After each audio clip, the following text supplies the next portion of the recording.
Well, it is time for our HHN 32 top 10 house list. This is actually the second time I am recording this because the first video was like 30 minutes and I'm like, you guys don't want to hear me ramble for 30 minutes, so we're gonna go ahead and shrink this up a little bit. So yeah, round two here. I do want to say sorry it's coming out so late. It's just been a crazy month.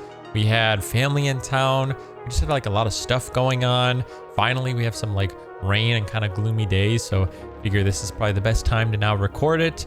But overall, you know, we're gonna get it knocked out. Also, we did like Jollywood nights, so we had like some plans, and Jollywood nights was kind of a disaster. If you haven't yet, check that video out and save your money if you haven't. But either way, this is about the top 10 houses for Halloween Horror Nights 2023, and yeah, let's hope it's not 30 minutes long this time. So coming in at number 10 is Chucky. Chucky was just one of those houses that I felt like it didn't ever get there from the start. It was not very good at the start of the event. We didn't love it at the end of the event. They made some changes in there, and sometimes I feel like that Fast and Furious house, whatever they end up putting in there, just isn't very good. Last year we liked Black Phone, but we didn't like Freaky, that kind of like split area. It was kind of fun. And at the end of the day, I do think all 10 houses this year are good. It's just, I don't know if this is the house I would like bring back this year. Like I would bring back the other 9 houses, you know, if it was like, hey, we need to do like a repeat year. What do we do? And it'd be like 9 of the houses I would bring, and I would just like leave Chucky off the table. Now, I have no issues with Chucky in general. I just feel like the scares were kind of mediocre. I feel like the story wasn't really there for me. And just like, I don't know, it felt kind of boring and just like wasn't quite there. There was a few good like jump scares here and there. I really like what they did with the puppet. I like that, you know, they have this small little puppet and they kind of put it on some of like the scare actors' clothing and stuff like that. But overall, Chucky is just like not great. Also, if you see me looking over to my right, probably your left, or however that works, I have my list over there. But either way, yeah, Chucky just didn't deliver number 10 for me. Coming in at number 9, this is probably going to be a shock to some people, especially if you didn't attend the event. If you did attend it, maybe you kind of see where I'm coming from, and that is The Last of Us. Now, this house started pretty good and ended pretty good, but everything in between was not very good. Our first run and our last run were good runs, but the masks that they used for the clickers were fantastic. Like it literally looked like it came from like a Hollywood set. So why they didn't have more of them was a little confusing to me. So number 1, you didn't really follow Joel and Ellie in that house. Number 2, I feel like they could have done better, like adding more clickers, like just put them more throughout the house, I guess. But number 3, they weren't very aggressive in there either. So not a very scary house. And again, the masks, when they're that beautiful, put more of them, like show them off. Yeah, I don't know. I didn't really love it, and I wasn't super excited for it, but we watched all of season 1. I know it's based on the game, so like fine, but I mean, we were fully invested. We went into HHN 32 thinking this is going to be, you know, something that we want to make sure that we know enough about, and it just never really got there for us. It again wasn't very scary. It just didn't feel like we got the Last of Us house that we needed. It was still fun. It was still a good run, and I would still bring it back just because there are, you know, times we had a good run in there. But overall, just like it didn't really get there for us. Coming in at number 8 is the Dueling Dragons house. Now this house was like, I feel like the most grand house. The amount of space inside of there was amazing. I loved that you just like felt like you could walk like 5 or 6 people wide and like walk through the house. The last run that we had was awesome. It felt like you were in like a movie.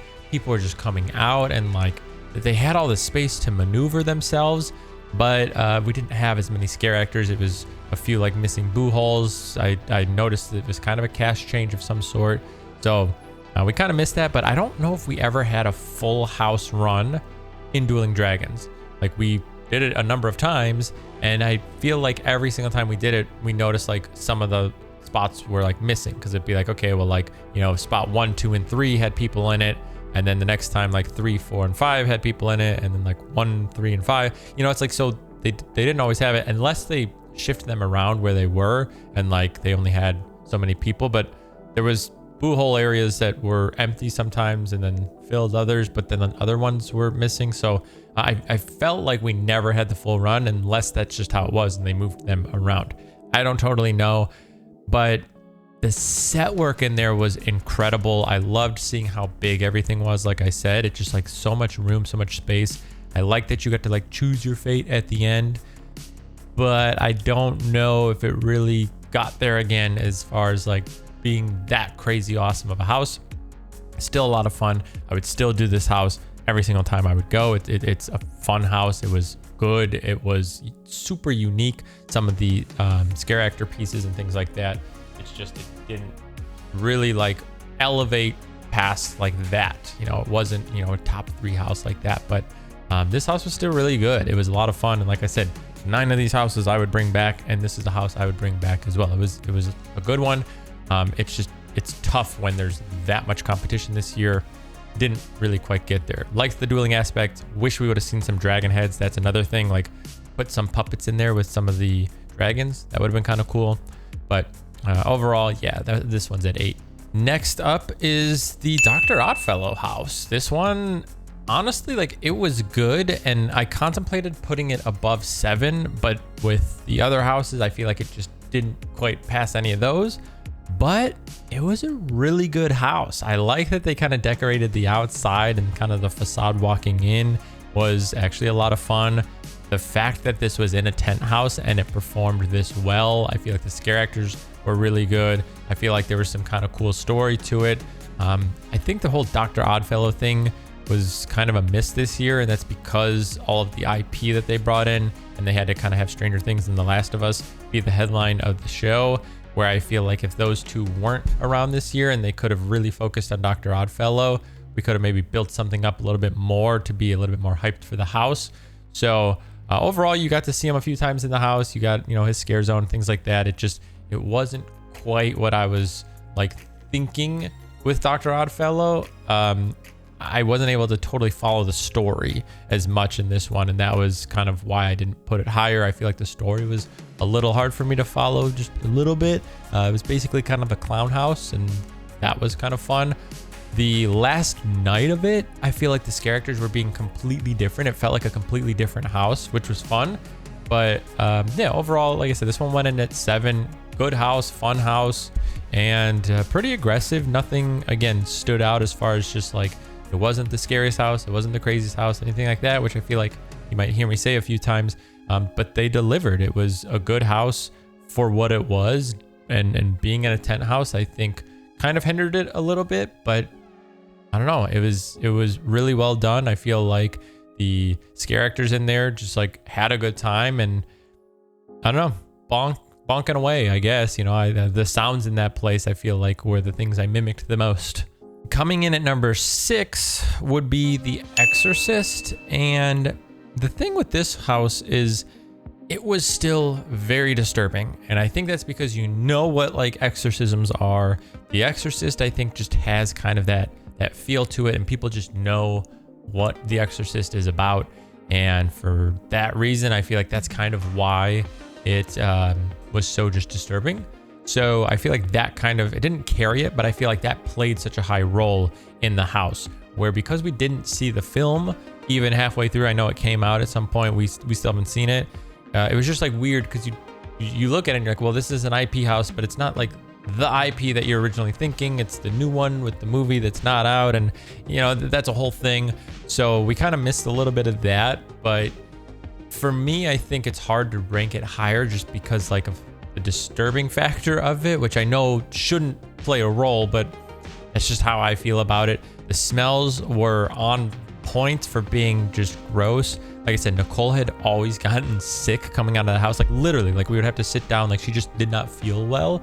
Except for our last run, she plugged her nose about 3/4 of the run. So like after like the first like quarter, she just like plugged her nose and went through the house like this. It was actually hilarious. So yeah, so I think like the smells and everything like that really brought that house to life, and that was kind of cool. And again, the characters in there were incredible. Like I thought, at least. Overall, that was a good house. And again, I think it should be higher, but I think the disturbing factor for me ranks it lower. So take that with what you will. All right, house number 5 is Stranger Things 4. See that 5, 4? Anyway, this house I think gets a little carried by the IP, and I'll admit that. It might be lower. I know a lot of people had this one kind of low, to be completely honest with you. Some people had it really high as well, but I feel like right in the middle kind of does it good for me, because it's like it wasn't the best house as far as the scares. The scares weren't very scary. The story is basically Stranger Things, you know? So like, I feel like it's really high for that, you know, like it would rank really high, I guess. I don't know. It's just, it was cool to live through Stranger Things. Again, I don't want to repeat myself from like preseason rankings, but I came into this year watching season 1 to season 4 of Stranger Things, like binge watched it for the first time ever, like in, I don't know, July or August or something. It was just right before HHN, and I was like, okay, we're getting Stranger Things, and this was before they announced it actually. I was like, okay, we're getting it. I want to binge watch it. Like, let's just watch it, you know, whatever. I had no interest before. But then I was knee deep in it. And so like that might be clouding my judgment to it, because I know it wasn't like the best house by any means, but it was cool. It was big. You lived through Stranger Things, and I feel like for that, it delivered. And I feel like anybody that likes Stranger Things would at least appreciate the house. They're not going to come out of that house being like, this is #1 house of the year, unless you're like, hey, Stranger Things or die, you know, then maybe. But I just think it wasn't the scariest house, and it wasn't like I was got very much in there. And they got a little bit more aggressive throughout the year, but it was just cool. It was really awesome to see how they brought things to life. The one scene with Eddie and Dustin fighting off the bats was awesome. The area where you walk through the clock area, that was super cool. The like upside down where you walk through the one room and you could see like the upside down where like they're using the bed sheet or whatever to go through. That was awesome. So they brought things to life so well that like it had to be top 5 for me, just because of how awesome that was. And again, it could have been higher on some days. Some days it would be lower, just depending on the run. But 5 is like perfect for this one. It was like for Stranger Things, great. For like super scary house, kind of like haunted house, what you would expect from like a haunted house. Not quite that scariness, but again, if you wanted to go live through Stranger Things, this delivered. Coming into number 4, it's Blood Moon Dark Offerings, and this house could potentially be number 1. And I've literally like struggled to make a top 10, by the way. It was very, very difficult. This house could be number 1. It could be number 2. It could be number 3. And it is number 4. It was incredible. I mean, I'm going to talk about these other houses, but like, let me tell you, I felt transported to this town that they set up inside of this building. And you go in and you're like, I'm not even at like a theme park. I'm not at Universal. Like, you feel so just like in it. And I don't think any other house has ever done that for me, where like you feel like you are just like in this scenario. And I feel like this is the only house that was able to do that. The scare actors were awesome. The set was, like I said, I mean, it was incredible. I don't know how else to explain it. It was amazing. The story was fun, you know.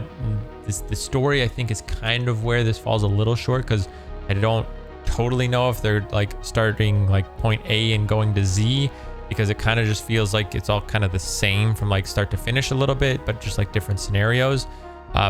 There wasn't enough story, I think, for me to like solidify 100% number 1, but it was always a good run in that house. Scare actors were great. The set was great. The length of the house was pretty long, and like it was dark. It was kind of twisted. It was, you know, a little gruesome. It was good. That house was so good. And again, like I've debated when I was doing this, I was like, is this number 1? And like for it to be number 4 is crazy, because it goes to show you how strong this year was. I can't say enough good things about Blood Moon. It could be a number 1 house. This is like, weirdly enough, this is like the runner up to my number 1 house, right? Like it like jumps past 3 and 2, just because like, I don't know, just, and the other houses are so good, and that's kind of why, but like, oh, this house is so good. I don't know. I'm trying to like justify it being at number 4. It could be number 1, and I'll say it a million more times, but for me, it's number 4 for now. It could change tomorrow.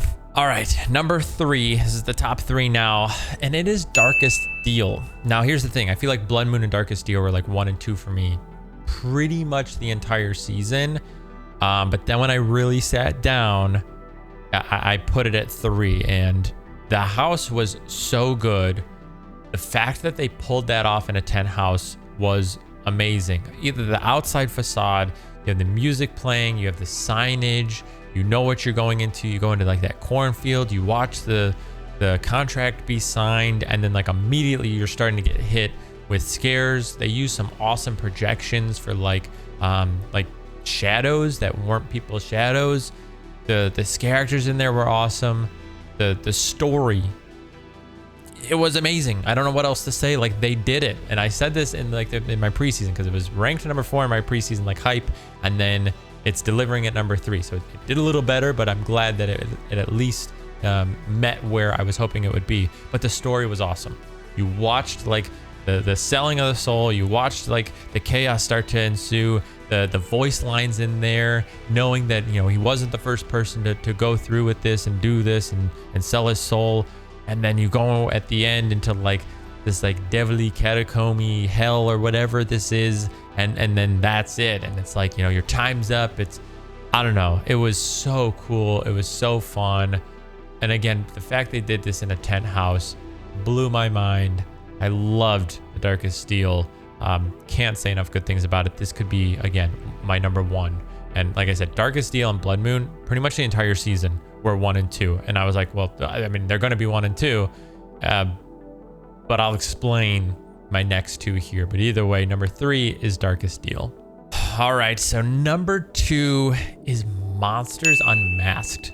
Now, this is why I had to put it at number 2. And the reason why is, number 1, it was like 9 or 10 for me on opening night. And I get it. It was raining, and it was kind of a miserable like first few hours just because it went crazy there. I mean, we had like the hardest rain we had like all year. I feel like on opening night, there was like lightning like striking. It felt like in Universal Studios.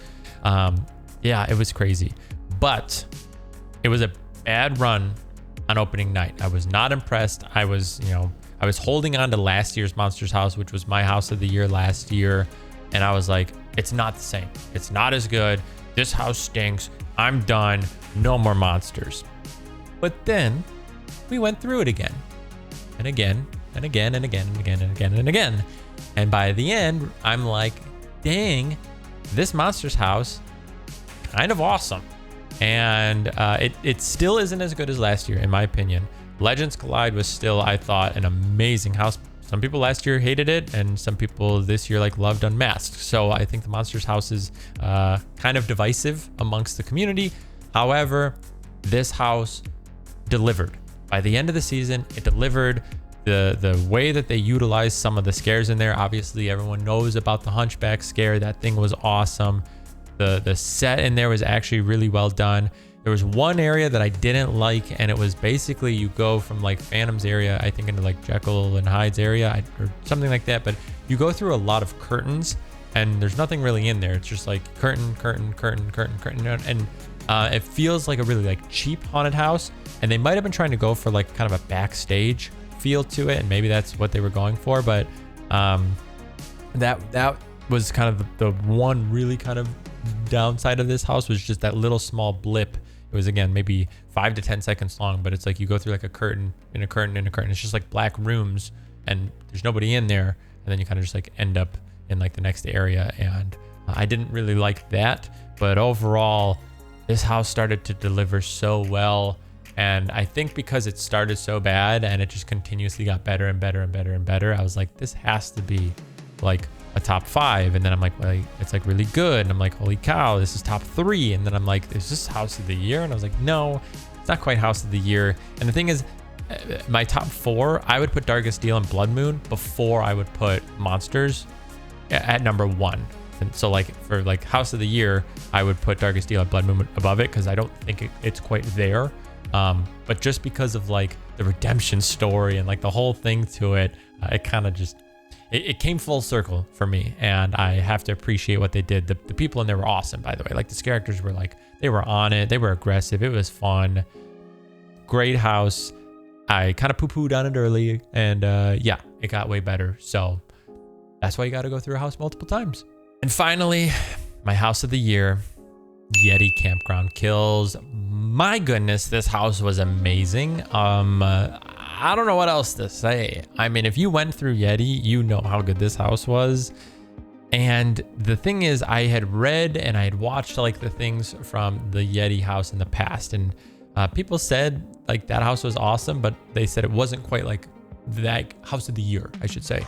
They were like, it's really good, but you know, I would put it like 3 or 4. You know, it didn't really quite get to that point. But I feel like Yeti this year, if that's what that house felt like going through it back then, I'm still even more jealous now that I didn't get to do it, of everybody that ended up doing it back then. But this house was so good. It was so aggressive. So many different Yetis. There was like Yetis that were like 7 feet tall, and you could see them like walking into the house. So you know that they're like massive. And then there was like really short Yetis, and then there was funny scenes. The non-Yeti characters in there were still performing super well. But I got I think every single time I went in that house, there was a few kind of like not great runs in that house, but it was still so fun that you were just like okay with it. I don't know. I mean, this house was amazing, and I don't know how you top this house in like the coming years. I'm sure they will. I'm sure there's gonna be some amazing houses out there, but this house was fun. It was aggressive. It was scary in the sense like they scared you, that they got you, you know, the jump scares, but it was so good. And it was fun, and the environment, I mean, you feel like you're in this campground. Smells, they had that. I mean, I don't know. It was, I every single time I left this house, I was smiling, I was laughing. And I feel like Nicole and I, just like every single time we came out of that house, we talked about it, and it was awesome. And I think like it's kind of like the official house of the year. I think it got labeled that too. I think it was this one, and rightfully so, because man, is this a house. This is the epitome of a haunted house at HHN, like right here. It was fun. You just felt like you had a good time every single time you went in there. So yeah, that was so good.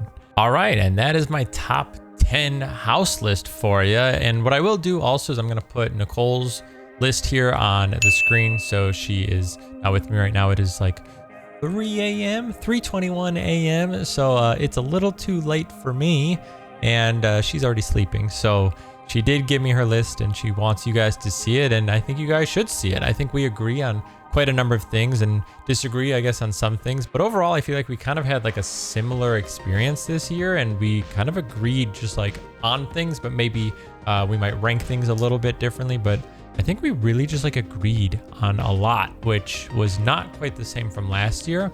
There was a few things we did last year too, but this year I feel like definitely a lot closer. But what a dang good year. And how you follow this up, I don't know, but Universal, we are looking forward to it. We love that the holiday season is here though, because I mean, this time of year is just, it's awesome. I love seeing all of the decorations. It just kind of puts you in a good mood.